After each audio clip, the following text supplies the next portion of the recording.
White ടീയിൽ വളരെയധികം anti oxidant ഉണ്ട് എന്നുള്ളതാണ്. ഗ്രീൻ ടീനേക്കാളും അതുപോലെ തന്നെ നമ്മുടെ എന്താ പറയുക, ഈ സാധാരണ ചായയേക്കാളും ഏറ്റവും നന്നായിട്ട് ആൻറ്റി ഓക്സിഡൻ്റ് ആയിട്ട് പ്രവർത്തിക്കുന്നത് വൈറ്റ് ടീ ആണ്.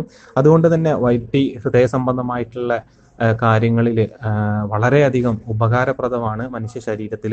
അതുപോലെ തന്നെ ഗ്രീൻ ടീയേക്കാളും കൊളസ്ട്രോൾ ലെവലിനെയൊക്കെ ത്വരിതപ്പെടുത്തുന്നതിൽ വളരെ മുൻപന്തിയിലായിരിക്കും വൈറ്റ് ടീ.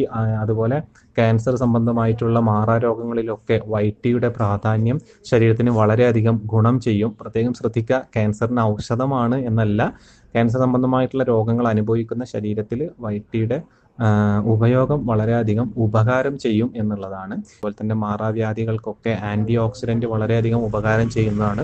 അപ്പോൾ ഏത് ചായ ആണെങ്കിലും, പക്ഷേ അതിൽ ഏറ്റവും മുൻപന്തിയിൽ നിൽക്കുന്നത് എപ്പോഴും വൈറ്റ് ടീ ആണ്. പക്ഷേ വൈറ്റ് ടീ ഞാൻ പറഞ്ഞല്ലോ അത്ര തന്നെ പ്രചാരത്തിലില്ല. സെലക്റ്റീവ് മെമ്പേഴ്സിന് മാത്രം ചില സെലക്റ്റീവ് കമ്പനികൾ ഉണ്ടാക്കി കൊടുക്കുന്ന പ്രത്യേകതരം ചായയാണ് ഈ വൈറ്റ് ടീ എന്ന് പറയുന്നത്.